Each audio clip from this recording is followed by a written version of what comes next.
Babu Salat al-Musafir, the prayer of the traveler.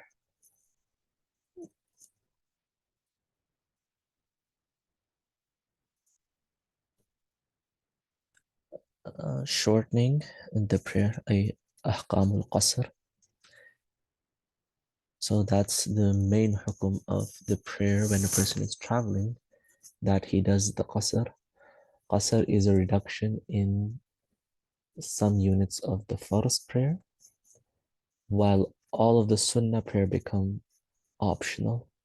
So those sunan mu'akkada, which otherwise you would have been recommended highly to pray every day with each prayer, now they become just nafil. So even if you leave them out continuously during your safar, this won't constitute as being makruh.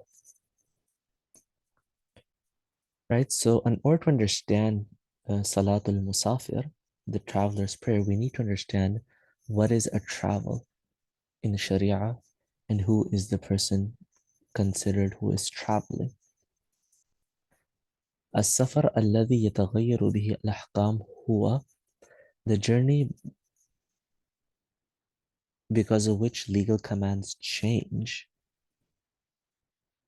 It is defined as أن يقصد الإنسان موضعا بينه وبين المقصد مسيرة 3 أيام بسير الإبل ومشي الأقدام ولا معتبر في ذلك بالسير في الماء.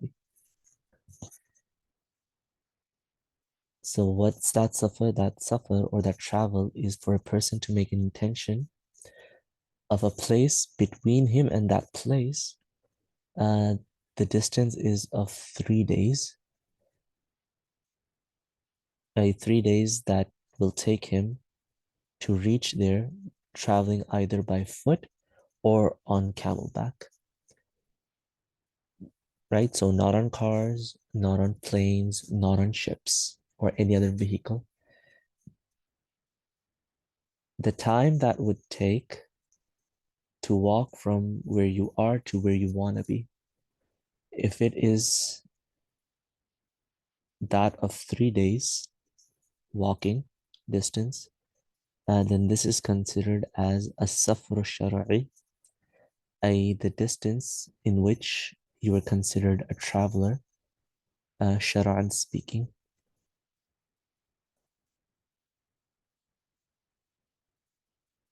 Right? And you become a safir and all the ahkam of safar then apply to you.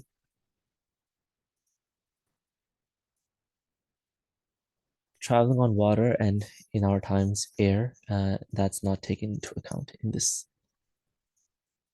mas'ala. وَفَرْضُ الْمُسَافِرِ عِنْدَنَا. And what is the hukum for the musafir? What's the obligation for him? According to the Hanafi madhab, في كل صلاة رباعية ركعتان. That in each 4-unit prayer, 4-unit farz prayer, he has to make 2 units. وَلَا تَجُوزُ لَهُ الزِّيَادَةُ عَلَيْهِمَا. And increasing on those 2 is not permitted. So you can't make 4 prayers.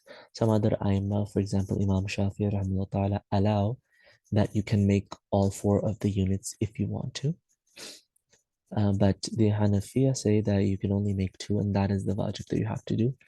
Intentionally adding 2 more units to it is makruh tahriman, right? And this is a difference that's been since the time of the Sahaba radiallahu anhum. Uthman radiallahu anhu, he used to pray 4 during his travels. And Abdullah ibn Mas'ud radiallahu anhu vehemently opposed it, and he used to pray only 2. So once during the Hajj season, people saw Abdullah ibn Mas'ud radiallahu anhu praying behind Usman radiallahu anhu all 4 units. Although he was traveling and in his madhab, there were only 2 units. And people asked him why you did that. You consider this to be makruh, but you still read all 4 units. Why is it? And he said that it is better to complete the prayer 4 units than to create a fitna amongst the Muslimin.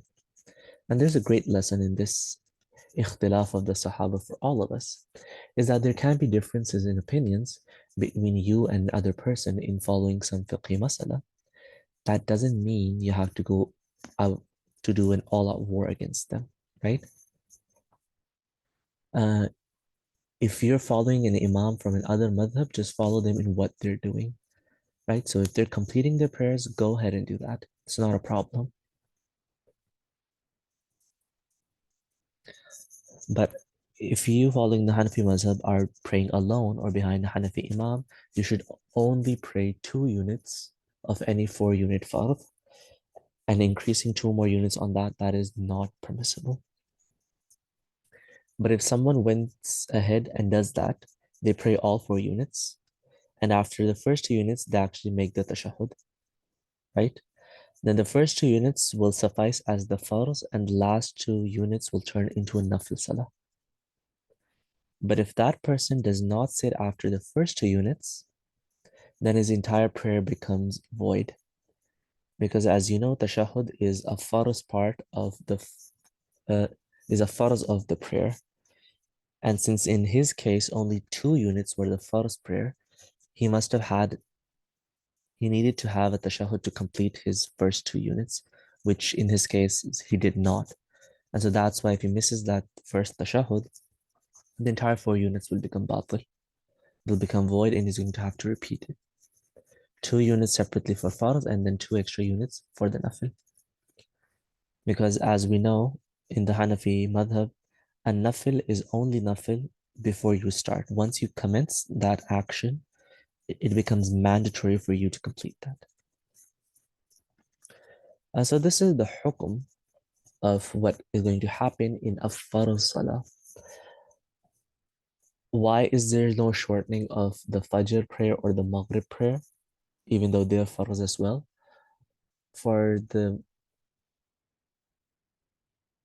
Fajr prayer, you cannot shorten it to just 1 rak'ah, because the Prophet Islam naha anil butayra, that he forbade reading just 1 unit prayer, to pray just 1 unit separately. So it should be at least a shufa', it should be at least 2 units. And so that's why you cannot reduce Fajr by half, because it leaves only 1 rak'ah. And Maghrib, you can't actually divide it, because that would mean that you read 1.5 rak'ah, and each unit of prayer, it cannot be divided into small parts or segments. It must be a complete thing. So it's impossible to divide Maghrib into half. So that's why it remains 3.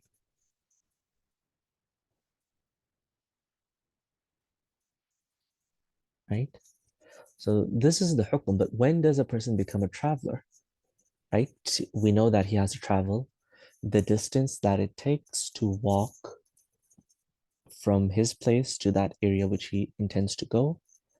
It should take about 3 days of walking, and not 3 days of continuous walking, but normally how a person would have traveled. And that distance was calculated by the ulama, radiallahu anhum, on how much it would be measured in according to our language.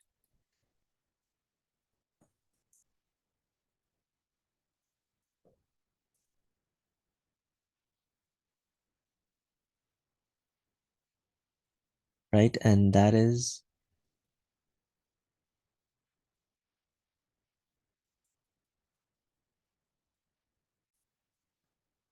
48 miles, uh, around 77.24 kilometers. And the miles that I'm using are Shari'i miles, not the ones that we normally use. So in kilometers, it is 77.24 kilometers, right? That's the distance which can be calculated in our times from your place to the place that you want to go. But the next question is, when does this distance need to be counted from? Well, it's going to start when you exit the city in which you live in, right? The suburbs as well, when you transcend that. But does these 77 kilometers start after the boundaries of the city in which you live in? Or The ahkam of safar start after you leave the boundaries, but the distance is calculated from your home. So these are two opinions within the Hanafi madhab. So let's take a scenario. For example, you live in Sydney. So the question is, and you live in a place where between you and the border of Sydney, let's say it's about 50 kilometers from your house to the suburbs of Sydney or to the last houses of that area, right? And where you're traveling to is, let's say, 30 kilometers from outskirts of Sydney. So the question is, if you make that travel, will you be considered a musafir? And will you do qasr, or will you be considered a muqim and complete your prayers? According to the first opinion, in which the calculation of the distance begins from the outskirts of the city, you will still be considered a muqim because you would have traveled only 30 kilometers. And so you complete your prayers. But according to the second opinion, in which distance is calculated from your house, you would have traveled 80 kilometers, which is more than the Shar'i Safar. And so you would be a Musafir and then you would do Qasr, right? And so different ulama have given fatwa on different opinions. I think the second opinion would make much more sense in terms of what we consider as traveling, and it makes calculating it is much more easier than the first opinion. And so a lot of ulama give fatwa on the second opinion, and you can use that. So from your house to where you want to go, if it's 77 kilometers and you exit your city boundaries, then you're a musafir and you can do qasr. وَمَنْ خَرَجَ مُسَافِرًا, whoever sets out as a traveler, صَلَّى رَكَعَتَيْنِ إِذَا فَارَقَ بُيُوتَ الْمِصْرِ, performs 2 units when he has passed the houses and the fringes of the city.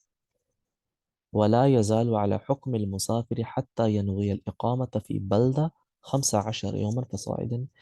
And as long as he has exited his city, he remains as a musafir until he makes the intention of staying in one particular area for 15 days or more.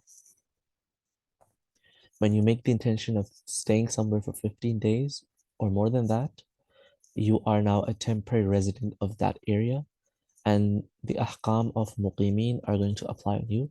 You will start completing your prayers. If you're there, you're going to have to make udhiyah if you reach the nisab, right? فَيَلْزَمَهُ الْإِتْمَامِ, then it'll be binding for him to complete his prayer because now he's a resident.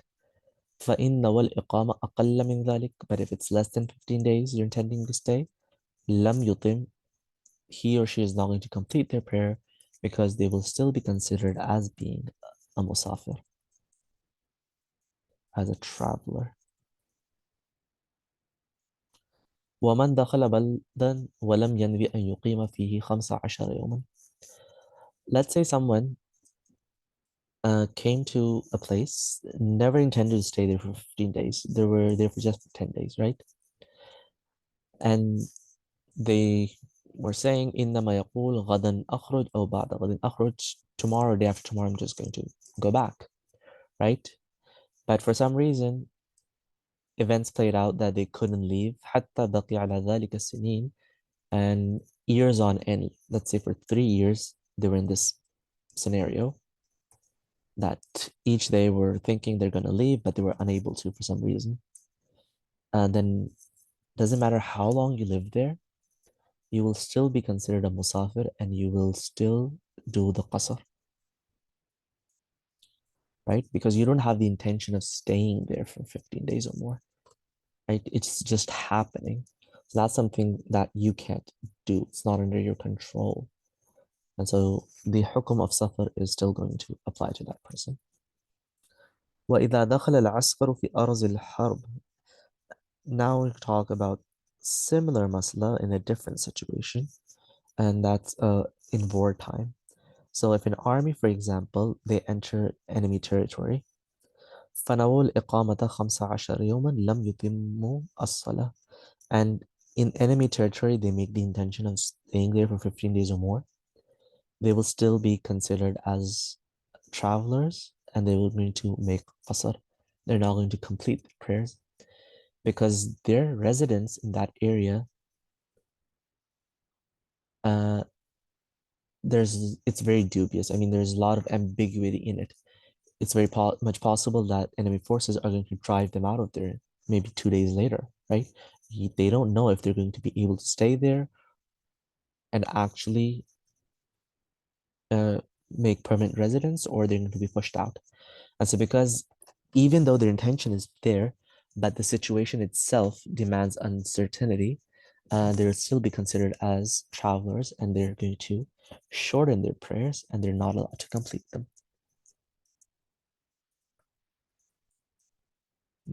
Now we're going to talk about some jama'a masail, congregation masail, musafir and the muqim. إذا دخل المسافر في صلاة المقيم مع بقاء الوقت أتم الصلاة وإن دخل معه في فائتة لم تجز صلاته خلفه. First masala is a musafir person is praying behind a muqim. So a traveler is the muqtadi and the muqim is the imam. So if this traveler joins the imam with the time of the salah intact, so if it's time for asr right now, and that person joins the imam in the asr salah, then he's going to complete all 4 units behind that imam. But if they miss the asr salah, for example, and they make a qaza for it, this traveler person cannot be a muqtadi behind that imam, that muqim imam. Because for that muqim imam, the farz is 4 units. And for this traveler, the farz is 2 units. He's going to pray 4 and he has to pray 2, right? And the muqtadi can't just break his prayer halfway through the imams and consider it complete. So that's why, because the farz are different from each other, one cannot do the iqtada of the other. Just like if someone was making the qada of Zuhr and you want to make the qada of Asr, you cannot pray behind him, even though both of you may be praying 4 units, because it's a different farz altogether. The same is also here, not in terms of the salah, but in terms of the units of salah, the farz are now different. Now let's change the masala in which it's the musafir, the traveler, who is the imam, and it's the muqimin who are the muqtadi.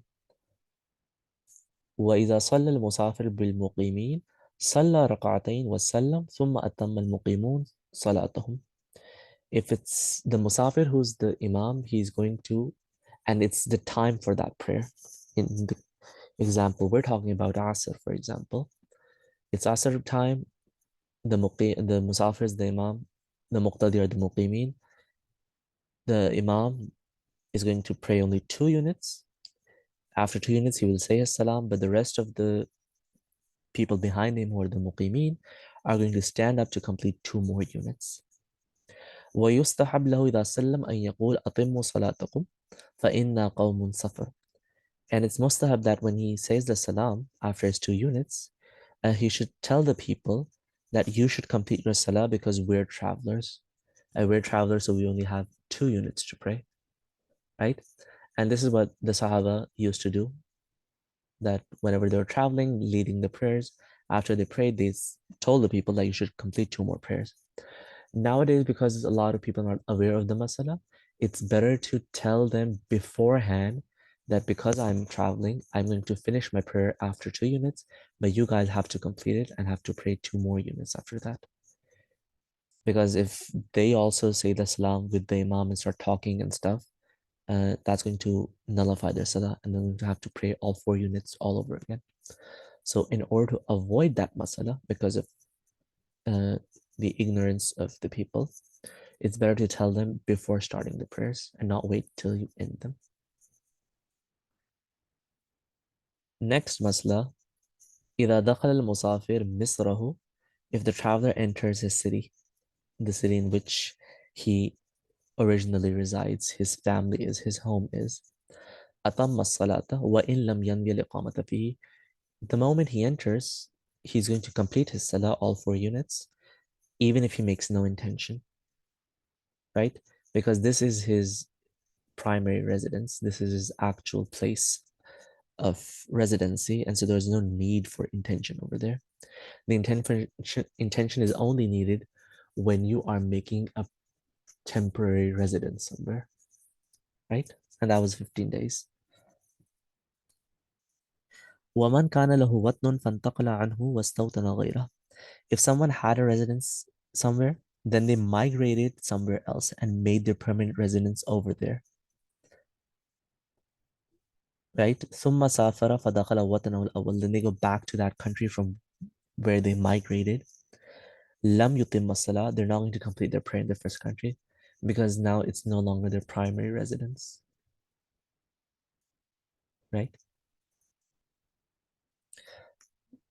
So this is very obvious for a lot of people who migrate with their families to other countries. So if you migrate to Australia or Canada, for example, right, with your house, your wife and children, your spouse and children, so that becomes your primary residence. And now if you go back to your original home country, then you're going to make qasr over there. But if you only went to that other country for job purposes while leaving behind your parents, your family over in your home country, that other country would be your temporary residence. And whenever you come back to your home country, you'd still be completing the prayer because you're targeting your actual residence. And recently, I encountered a person who made this very mistake.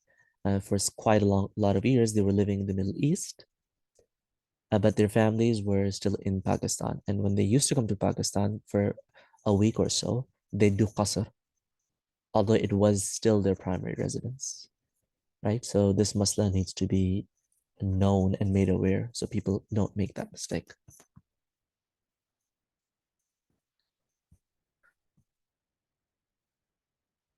Now, based on this masala, there's this old masala, which there's a ikhtilaf today as well, uh, is that what if a person intends to spend 15 days in Makkah and Mina? Like he's going to spend a combined number of 15 or more days in Makkah and Mina, not in just one particular place of them. Is he going to complete his prayer or is he going to do qasr? The masla that we're going to read in Quduri is a masla that was based on that urf in those times, in earlier days. So he's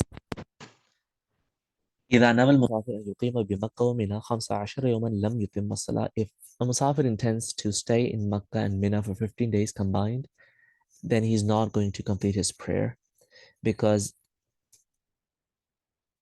at that time, Mina was considered separate from Makkah.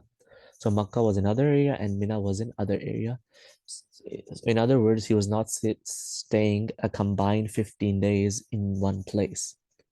He was dividing it between two areas. And so he never met the criteria of becoming a muqim. So there was no way he could have completed his salah. Nowadays, a lot of scholars, including a lot of Arab scholars who live there in Makkah, their opinion is that uh, Makkah has grown so far out that it has now included Mina in itself. So Mina is now part of the city of Makkah. That being the case, so if a person is combining it, he's actually staying all 15 days within Makkah itself. So that qualifies them for being a temporary resident, and they're going to complete their prayers in this case. Although there are some scholars who are still in the opinion that they're still separate and that this masla holds true today as well. Uh, I'm personally with the first group who say that now Mina is part of Makkah. And it's not just us, a lot of the Makkan scholars situated there, they say the exact same thing. And I guess they're more aware of how their cities are being structured and what's understood as being part of Makkah or not over there.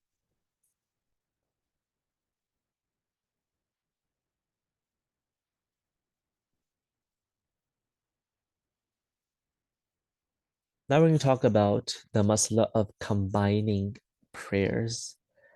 I Is it permissible for someone who is traveling to actually combine prayers? So for some of the Aimma, it is permissible for a traveler to actually combine Zuhr and Asr and Maghrib and Isha together, right? So when you're praying Zuhr, you can pray with it Asr as well. When you're praying Maghrib, you can pray with it Isha as well. According to Imam Abu Hanifa rahimahullah ta'ala and the Hanafi fiqh, combining two prayers, and by two prayers we mean either Zuhr Asr and Maghrib Isha. No other combination is going to work. That's basically Isha and um, Fajr, Zuhr, Isha, Fajr, or Asr, Maghrib. So these combinations are out of the question.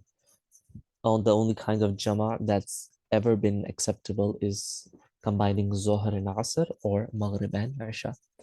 So anyhow, according to the Hanafis, combining these two prayers for the traveler is permitted practically, but not in terms of time. What does this mean? What it means that it's possible to pray in such a manner that it seems that you're combining Zohar and Asr by actually delaying Zohar till the very last moment. And as soon as you finish Zohar, Asr time starts, and then you pray Asr in its very initial time. The same goes for Maghrib and Isha, that you delay Maghrib till the very last moment. You pray Maghrib in its time, and as soon as it ends, the Isha begins, and you pray the Isha Salah in the very beginning of its time. So you're not praying the other prayer in the time of the first prayer.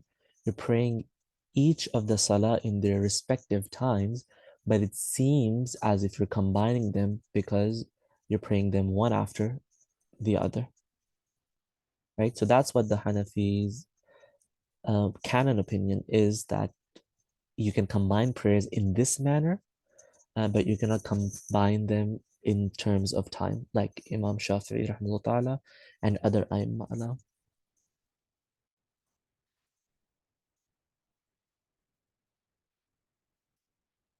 If you might have remembered, we talked about this in the times of prayer, that another opinion within the Hanafi fiqh is that there's a shared time between Zuhr and Asr and Maghrib and Isha. And for those traveling, they can actually within that shared time, pray both Zuhr and Asr and Maghrib and Isha, right? So that's another opinion which is championed by some people, and I personally, when traveling, use that opinion as well, because if you've traveled a lot, you know that you need that convenience, because sometimes it gets very difficult to stop your car again and again, and sometimes difficult to get water for wuzu or a praying area. Because all these difficulties, that shared time opinion makes quite a lot of sense. And so you can use that. It's not as if you're going out of the Hanafi madhab. We're still within that gray area. So it's not a problem for a musafir person traveling, or a sick person to use it. But if you're a healthy person not traveling, you should not be using this masala. You could use this kind of combination that's being mentioned within Mukhtasar Quduri over here.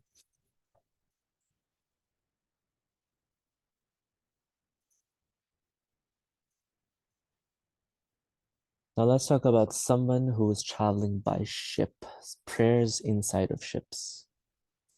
وتجوز الصلاة في سفينة قاعدا على كل حال عند أبي حنيفة رحمه الله تعالى. Imam Abu Hanifa رحمه الله تعالى says that if a person is traveling by boat, traveling by sea, and they can actually pray all of their prayers by sitting down, even if they're not feeling dizzy at the moment. While the Sahibain say that if you don't have an excuse, if you're not getting motion sickness and stuff, then you have to stand up and pray on the boat. You can't be just sitting down. What Imam Sahab rahmatullah uh, says, or some people who argue on his behalf, they say is that usually because the boat's continuously rocking and stuff, there will be motion sickness. It's almost inevitable. And since it's inevitable, then it's bound to happen. If it's bound to happen, it's the same as it is going to happen or it has happened. And so it's in uzur and you can pray. But the Sahiban say that's not necessary for it to happen to everybody. And so you have to make sure that the excuse is present. And maybe in their times, small boats, they had that problem. Nowadays, really large boats, there's still motion that you can feel, but it's not as violent as it might have used to been.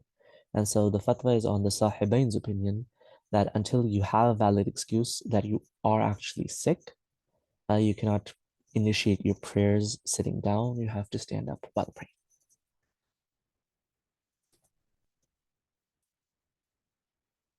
ومن فاتته صلاة في السفر قضاها في الحضر ركعتين ومن فاتته الصلاة في الحضر في حالة الإقامة قضاها في السفر أربعا.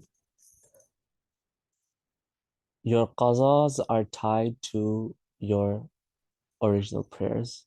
So if you were a traveler when it was time for Asr and you missed it, when you're making qaza of it, even though if at that time you are a resident, if you're a muqim, you're still going to make 2 units because the prayer you missed was a prayer of a traveler, and that was just 2 units. And the opposite is also true. If you missed your Asr prayer when you were not traveling, and then now you're traveling and you wish to make the qaza of it, you're going to make the qaza of all 4 units, not just two, because the prayer that you missed was the prayer of a muqim, which was 4 units, right? So your qaza prayers are dependent on your original prayers, i.e., in which condition were those original prayers? Were they in a state of travel or were they in a state of residence? والعاصي والمطيع في السفر في الرخصة سواء.